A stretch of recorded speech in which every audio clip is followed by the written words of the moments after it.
Hello, my happy little ramblers, and welcome to episode number 47 of Reese Rambles, the official podcast of Control-Alt-Reese, of course, and the very first one of 2024. So I'll just wish you a happy new year, and I hope that Santa got you all of the things that you wanted for Christmas underneath the tree. But yeah, that all seems like a lifetime ago now, doesn't it? We're all well back into the swing of things, or at least I know I certainly am, back on the work stuff. And yeah, being self-employed and a software developer and all that stuff. If I don't actually work, I don't get paid. So yeah, don't get the luxury of having most of January off, having had a big chunk of December off as well. But there you go. Anyway, that's enough about me. You've probably seen the title of this one and probably know what I'm going to be talking about, but I just want to do a very quick preamble and a quick sort of callback to something I mentioned last week, and indeed a video that I did on this channel, on Reese Rambles last week, which was to do with the Atari 2600 Plus. Now, actually, a couple of days after I covered that video went out, the post on Atari Age was actually updated, and they've made the firmware, this is a beta firmware, bear in mind, for the Atari 2600 Plus. They've actually made this publicly available, so you can actually go to the thread and you can download it. I think you need an Atari Age account to be able to do that, but obviously you can just create one and download that. There's a firmware flashing tool and there's all that kind of stuff as well. I just wanted to make that sort of public knowledge and put that out there just for anyone who may have missed it. I did pin a comment to my videos just pointing people towards that. But at the time when I recorded that, they were asking for people, and I think they were thinking of sending it to specific people. And I think so many people expressed an interest that they just thought, well, we'll make this a public beta. Initial feedback from this is very good. I watched a video just the other day from John Hancock, which I thought was really interesting, just covering a load of Atari 7800 homebrew titles. So these are kind of the newer releases that the 2600 Plus actually has issues with, compatibility issues, because of the cartridge dumper and that kind of thing. Because obviously the ROM chips in these cartridges are bigger than the sort of the older games that came out back in the day, and they use different memory mappings. And I went over all of this last week and in that specific video. And yeah, he actually went through and he tested over 50 different homebrew cartridges. And the vast majority of them worked where they didn't work before. So that's a really cool update. Really cool to see that they've fixed so much stuff. And getting reports that there's a lot of sort of older games that have been fixed as well, and a lot of kind of those big bugs and things. So looking fantastic. I haven't had a chance to try it out myself yet. As I said last week and in that video, I think I'm probably going to wait until the actual final kind of public release to do a proper video on that and just kind of cover some of the updates and things. But I am ready. I've got notes. I know what I need to cover. So hopefully that won't be too long. But yes, that's just kind of the preamble for this week. Just an update on last week's story. And yeah, let's get on with the title story, shall we? So many people find the Christmas and New Year season a good time to reflect on the previous year and on their goals and things for the upcoming year. I actually did a year in review video a couple of releases back on this channel, just going over all of this stuff from Control-Alt-Reese. For 2023. I actually released another video after that, so I actually did a total of 27 main channel videos last year, which is pretty good going. I'm actually really proud of that, and also the weekly rambles as well. And all of the behind-the-scenes stuff that I do for patrons. I've already released my first supporter-exclusive video for 2024, which is looking at some kind of future projects and some donations to the channel. And yeah, the weekly rambles and all of that. So I was a very busy boy last year, and hopefully that will continue this year. As I've mentioned before, having this studio space is going to make life so much easier in that respect. And really looking forward to getting my teeth stuck into this. Now I'm caught up on all the work side of things. And of course, invariably, the world of retro tech and tech YouTube start to put out these kind of year in review videos and these self-reflection videos and kind of looking over the previous year and what they do, what they kind of want to be doing in the coming year. Now, I saw a lot of these kind of have, just before I get into that, a lot of these kind of have clickbait titles, stuff like I quit and all of that kind of thing. And of course, it's all rubbish. I don't like to encourage clickbait. I don't like to click on that kind of stuff and give them the views. And, you know, that kind of behavior shouldn't be rewarded. But hey, it is what it is. And I'm going to do it for this video as well. I'm well aware of that as I sit here saying this, as a kind of tongue-in-cheek thing, because hopefully anyone who knows me well enough will know that I'm absolutely not going anywhere. But yeah, there was one that particularly caught my eye, and it's not the one that you're thinking of. One that caught my eye was this one from Jay's 2 Cents. Talking about a health issue that he had. Jay's 2 Cents is a really big tech channel. I really like the guy. I have to say, I'm not really sort of a regular viewer, so to speak. I don't watch every single one of his videos, but I do watch bits and pieces of his stuff, and he's always very good. Very straightforward, honest kind of guy, and tells it like it is, and just quite likable. And he put this video out, sort of talking about some health issues that he had, and sounds potentially quite serious. And this isn't the kind of thing that I'm talking about. He's here updating his viewers, just saying that this is why my videos have slowed down. This is why I'm probably going to have to slow down even more next year. But I'm not going anywhere. But I just want to be upfront with you and tell you what's going on with my life, which is, for someone in the public eye, I mean, this has got well over 1 million views in 2 days. So there's obviously a lot of interest in this. But for someone in the public eye to kind of be that frank and honest about their own health struggles and stuff like that, I find that quite commendable. And I totally understand why someone would want to put out an update like that. I mean, I just kind of want to wish him the best and stuff. I know he won't be watching this, but it all sounds quite serious. So hopefully he gets that sorted. But that's kind of an example of kind of the good side of what I'm talking about. But one that I kind of wanted to draw attention to was the 8-bit guy, of course.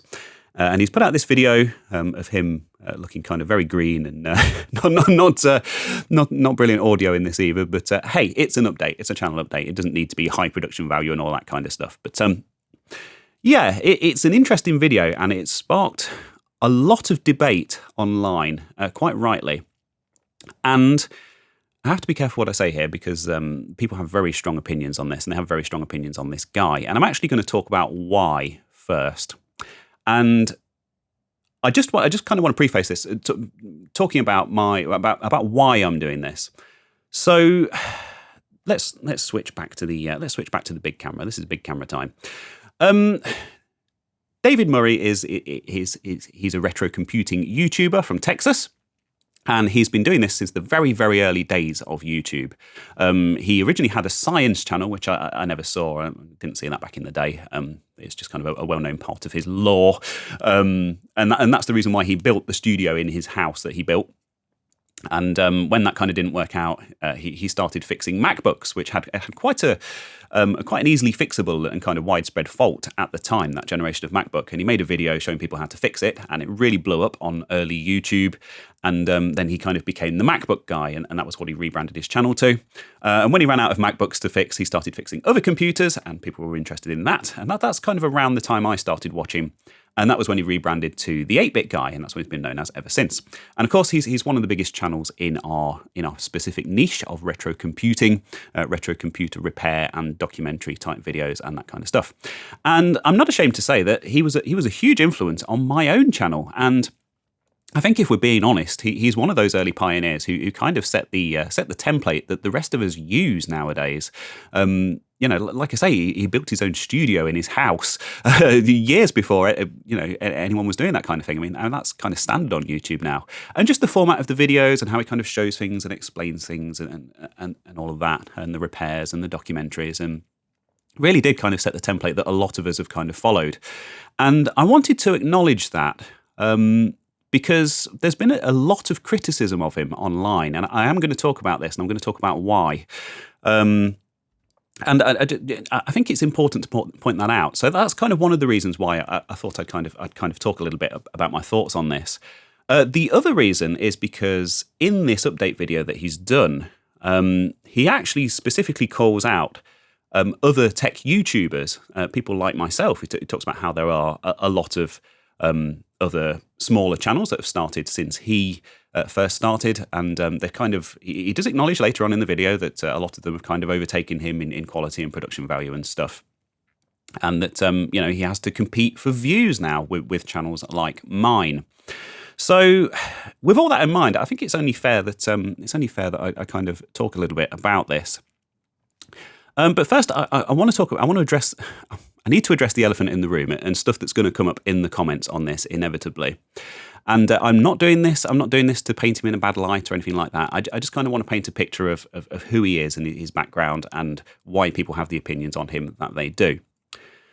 So, a few years back, he had quite an infamous video where there was a big warehouse that was discovered in Texas where he lives, full of it belonged to a computer repair shop. It was this absolutely huge warehouse, and they found these very, very rare IBM prototypes in there, and there were only like 3 or 4 of these things that were known to exist.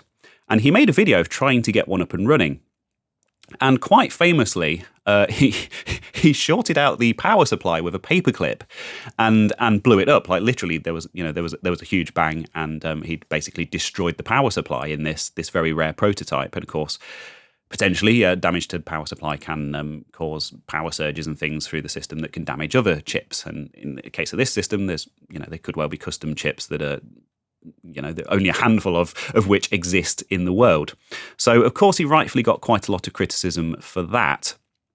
And he also used a Dremel to get into said power supply to try to repair it. And he did it because basically the power supply has these security screws on it. And basically, he didn't have the right screwdriver bit for it, and he was under a lot of time pressure to get the video done. And so he decided the best course of action was to Dremel the sides of the screw flat, and then use a pair of pliers to unscrew them. Of course, he took some big chunks out of the actual power supply in the process, and he's had a lot of criticism for that. And I have to say that as a tech YouTuber, wow. That's a very lofty statement, but as someone who's been in that position, I've bodged stuff in the past, and I've shown that in my videos. Sometimes I don't show it because it's not relevant to the story, or because I'm too scared of what people will say. But yeah, sometimes you have to bodge things, and I have to say, I don't really have many strong thoughts on this. I mean, it's a very rare prototype. I would have been a lot more careful with it, particularly with the screw side of things. I mean, I'm not really familiar with the paperclip trick that he was trying to use to get it to boot up, but certainly with the screw side of things, you could order the security bits from Amazon and they'd arrive next day. It's kind of hard to believe that you wouldn't have a screwdriver set that would have this particular security bit. I mean, I think I've got a few of them lying around as part of my iFixit kit, like a cheap one that I got a few years ago and everything else. But hey, it is what it is. He could have Dremeled straight across the top of the screws and used a flat screwdriver and not damage the actual power supply itself. That would have been an option. There's a few different ways, and of course, it's all very easy to say in hindsight. But that's kind of part of the reason why he's not why he's not a popular, why a few people went off him. And this was 3 years ago, looking at the actual date on the video. And looking at obviously on YouTube now, you've kind of got the graph that shows the most replayed parts of the video, and the paperclip thing and the Dremel thing are actually the 2 most replayed parts of that video. So an awful lot of views on that from people just going to see what all the fuss was about and what all the criticism is about. But again, I just say this to kind of paint a picture of who he is and why people kind of criticize him. Now, this next bit is political, and I don't like to get political on this channel, and I'm going to try and handle it as well as I can, but it needs to be mentioned. There was an incident a couple of years back where some old videos of his came to light. It looks like this was September 2020. And he was in a Home Depot, a big DIY shop in the US, and he had quite a large rifle strapped to his back. Now, he's quite a well-known gun enthusiast. Of course, that's a big part of the culture in Texas. And just to kind of talk about that from my own point of view, I live in the countryside, in a rural area in the UK. I know gun owners. I know people who shoot for sport. My next door neighbour is a gamekeeper in his day job and has a shotgun license. It's a thing. And it's not something I really kind of have. I'm not a big anti-gun person, is what I'm saying. I appreciate it's a cultural thing. I appreciate America is a very big, open place with a lot of space, and people go hunting with the boys over the weekend, and they'll stalk a deer and they'll shoot it and they'll camp out and they'll butcher it and cook it and eat it. And actually, if you eat meat, it's quite an honest way to live. It's not something I really sort of take issue with specifically. But in this case, obviously the guns getting into the hands of people who shouldn't have them and use them irresponsibly is a whole different debate and a whole different side of the story.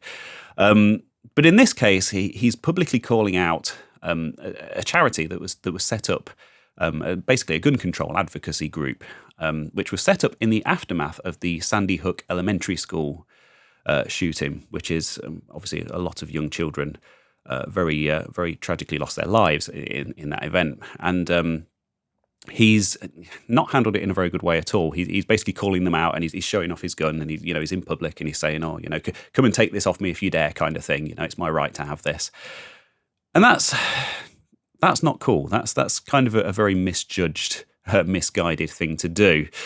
He lost a lot of support. And I have to say, I was a patron of his. When Patreon very first started, I actually signed up, and I specifically signed up to support a couple of the creators who actually really inspired me in those early days. LGR was one of them, and the 8-Bit Guy was another one.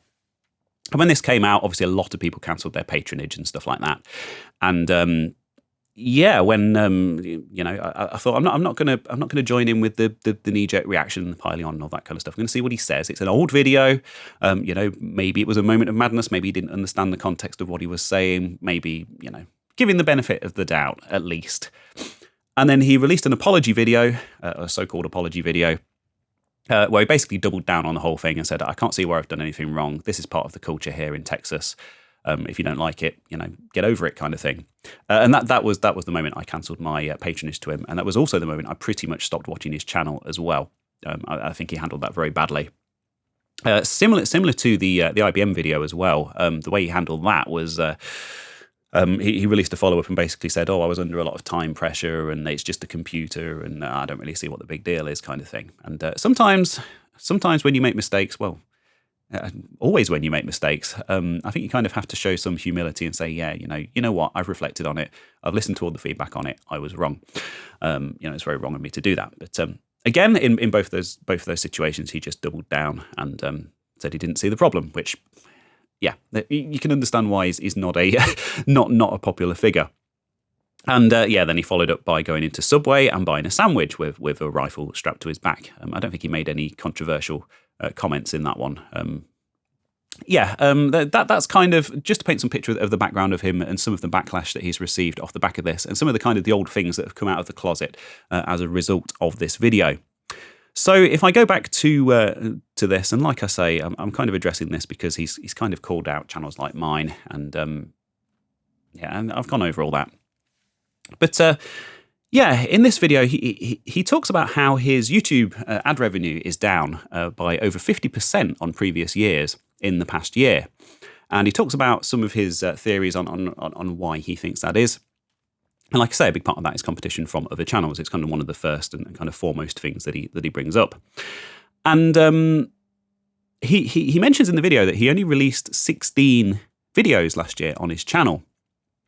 And obviously, like as I said earlier, I did 27, and this isn't my full-time job.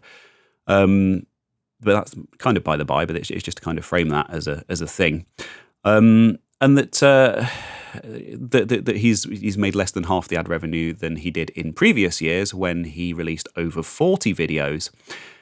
Now. I mean, doing the maths on that, I don't think it's too difficult to work out what's going on there. But anyway, I move on.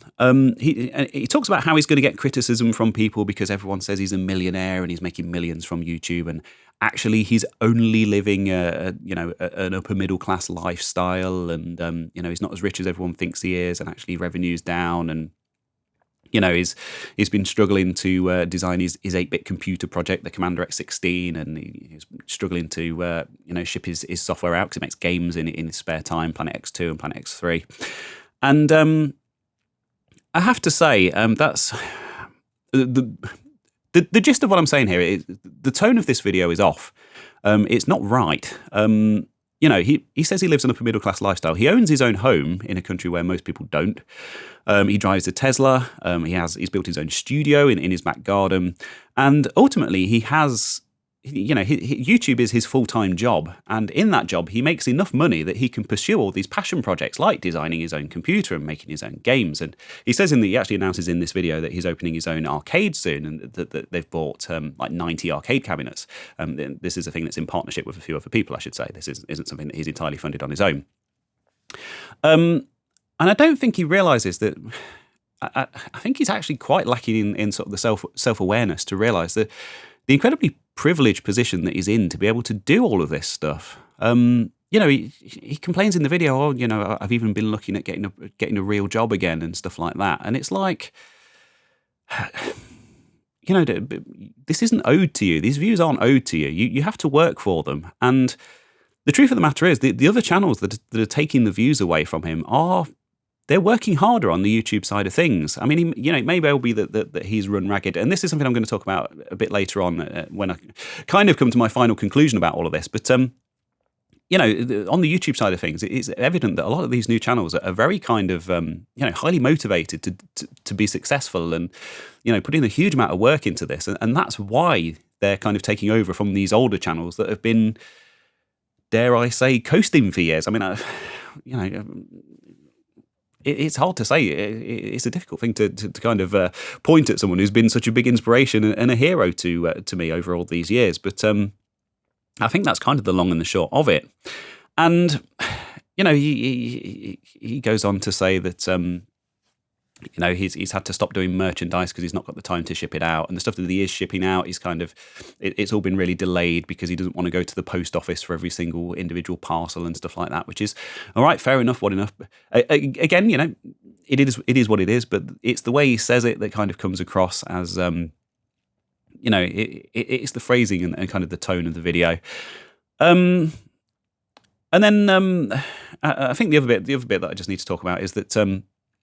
He talks about he's made a few videos on his channel about his game development, his new game Petsky Robots, and about his Commander X16 computer development. That obviously he's been working on this sort of 8-bit computer that has been in the works for a few years, and he.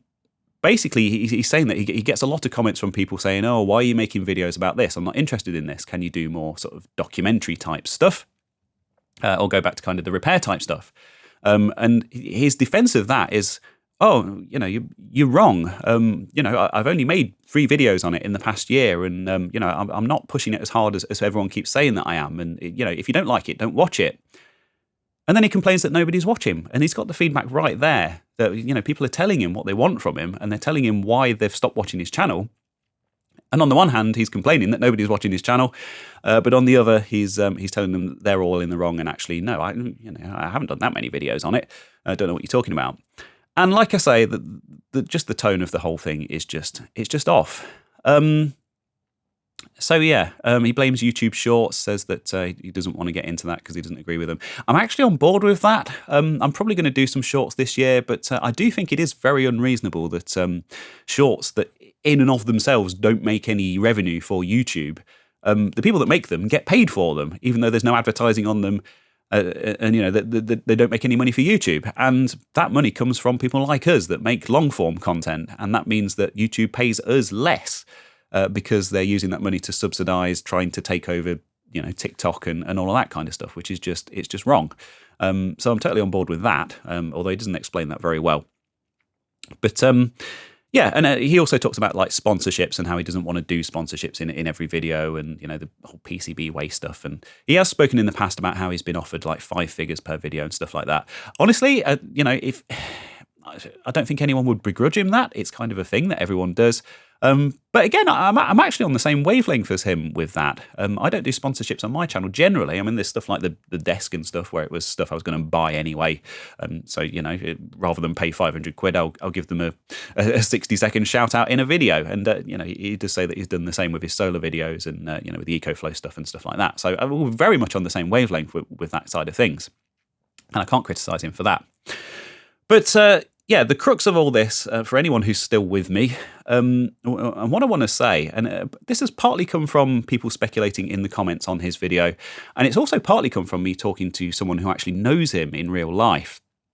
And I'm not going to say any more than that on that, but essentially, he's burnt out. He's been burnt out for years. Let's switch back to the big camera to talk about this. There's been a lot of criticism on the internet of him over the years that his videos are declining in quality and he's not doing as many of them and all of that. And the truth of the matter is he's massively overworked and he's spread himself far too thinly, pursuing all of these other projects. And I think that's been obvious to the rest of us for a long time. And it's not something that he talks about in the video. Obviously, he says, I've spent time on this and I've spent time on that and I've spent time on that. And why don't you appreciate that I'm working on all of these projects and making all of these great things for you? And the phrasing of it and the tone of it is wrong. The thrust of the video should be, I've worked too hard over the past few years. You've probably noticed that in my output on the channel. I'm really sorry about that. I'm burnt out. I've spread myself too thinly. I'm going to reorganize my life and kind of change my priorities. And he does say at the end of the video, I'm going to reorganize my life and I'm going to change my priorities. But he doesn't kind of put two and two together. Not telling someone else how they should be talking to their audience. But that's my take on the whole thing. I don't want this whole thing to be me taking him apart and criticizing him and causing drama and stuff. That's not what I'm about. That's not what I want to cause. That's not the message that I want to put out there. But I did have thoughts on this, and no matter what you think of him as a person, and of course there's so much content out there and you can choose not to support him, and if you don't watch his videos and you don't support him on Patreon, then you won't be putting money in his pocket and you won't be supporting him and encouraging perhaps political things that you don't necessarily agree with, and that's fine. You can just ignore the guy and pretend he doesn't exist, and there's so much other stuff out there that it doesn't matter. But I think when he's there kind of blaming other create, not blaming, but saying that this is down to kind of other newer channels, and there's been this the kind of undercurrent of him kind of phoning it in for a few years that doesn't quite sit right. But like I say, that's hopefully that's a kind of a balanced and level-headed take on the whole thing. Sorry I spent so much time talking about this, but this is too much to put in as tweet or to put out there as a text post or something. And I didn't want to do it as a separate video either because I didn't want people to think that I was sort of courting drama and doing stuff for just purely for clickbait reasons and stuff like that. But anyway, I guess we should move on to the next topic, but they're my thoughts on the matter. I'm not particularly interested in the kind of videos that he makes. He has gone quite a bit off topic with kind of promoting his own projects and stuff, and the repair videos and stuff.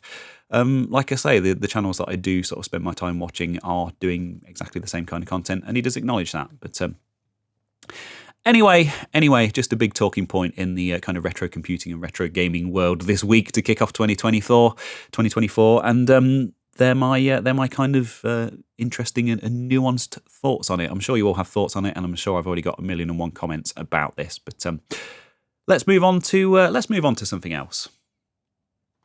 So last week I talked about a game called the Talos Principle that came out way back in 2014, I believe it was, 9 years ago. And how much I loved that game at the time, and it was my Christmas game for that particular Christmas, and I'd spent hours and hours playing it, and I was really surprised to discover that a sequel had just come out, and that was probably why I was thinking about it. I'd probably kind of seen it mentioned somewhere, and it had lodged in my subconscious somewhere. And really, really cool puzzle game. If you like Portal and that kind of stuff, it'll be right up your street. It's really, really sort of well designed and clever, and has this really clever kind of story to it as well. That's It's almost too clever for its own good, I guess. I guess the one criticism of it is perhaps it is maybe a bit too heavy on the sort of the politics and the philosophy and the religion side of things. But I'm very pleased to say that I have bought the Talos Principle 2. I actually bought it last weekend immediately after recording last week's Ramble, and I've played the first 5 hours of it maybe now. And I love it. It's fantastic. Such a good game. I compared it to Portal earlier, and I think it's a very fair comparison, particularly as far as the scope of the two games is concerned. Because the first game was it was this nice little sort of self-contained puzzle game, and had this kind of backstory and stuff that was kind of told through environmental storytelling and all that good stuff. But it was predominantly a puzzle game, and that was kind of the 90% of the actual content. And then when they released Portal 2, obviously there was this whole they had the resources and they kind of had the scope to kind of explore this wider world that this whole thing kind of fit into and kind of tie all of the story together.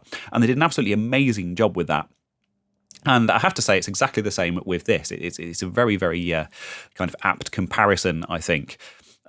So yeah, in the Talos Principle 2, there's going to probably be some very, very minor spoilers in this, but I'll try not to keep it too, try not to make it too spoilery. I'm just showing some footage here from IGN, by the way. This isn't my gameplay footage, obviously. I haven't recorded it. This isn't a proper review video or anything like that. And I will link to this and obviously the trailers and stuff.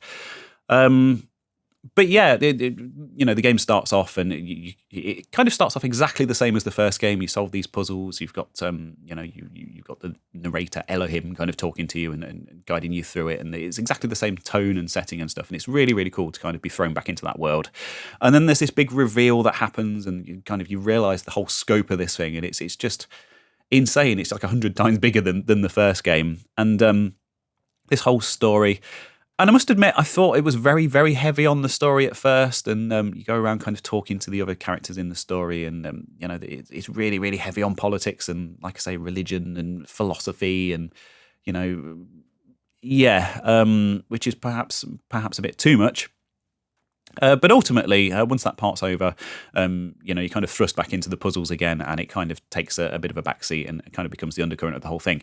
And I think the reason it is so heavy on the story as well in this, in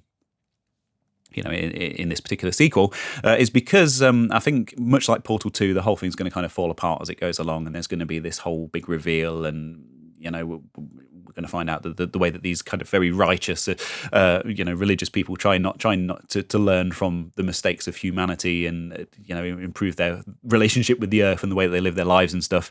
That all kind of gets corrupted and falls apart, and there's some kind of moral message at the end of it. I'm only 5 hours in. I've only just completed the very first of the kind of the 3 big puzzle areas. But I love it. The puzzles are absolutely fantastic. It's all about the puzzles. It's a puzzle game.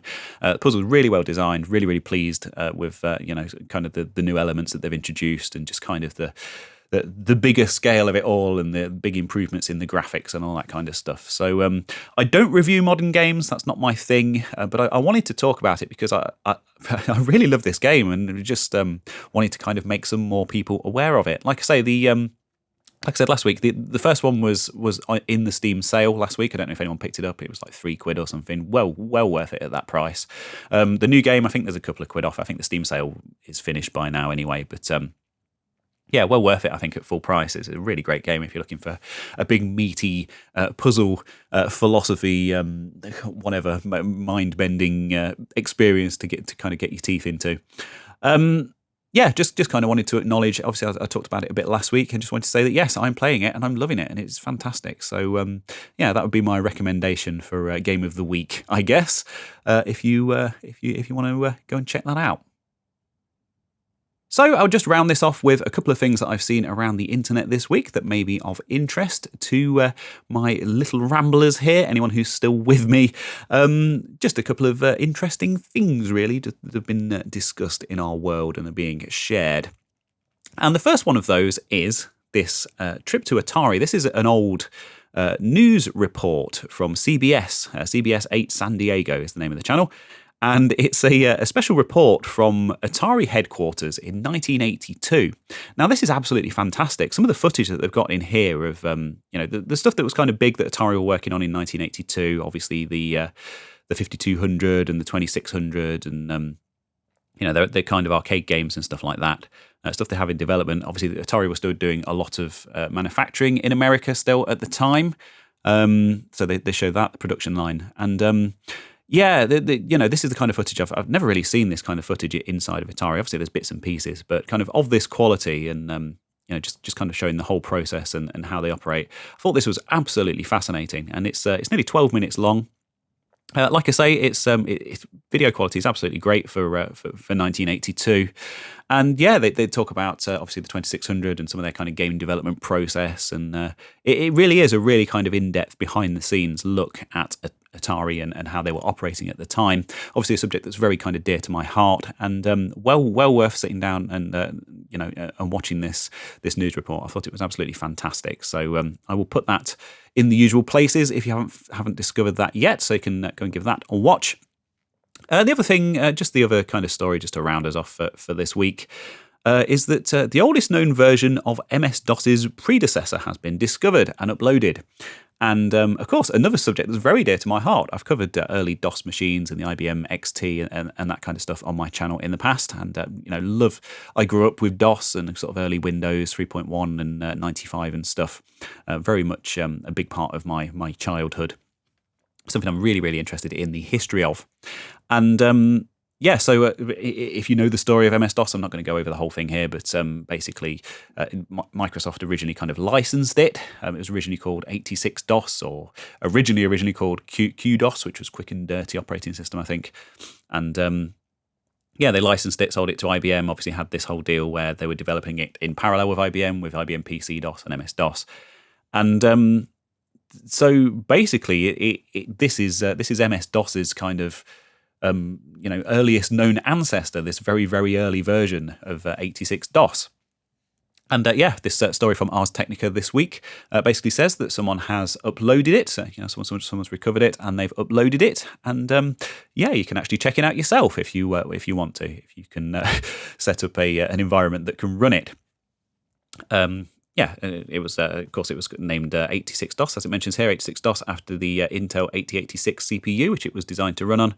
And went on to become MS-DOS and IBM PC-DOS. And then, of course, that DNA made its way through to Windows, and it was kind of the foundation of the whole of, that whole Wintel thing that we do. Well, that some of you do. I'm using a Mac here, but there we go.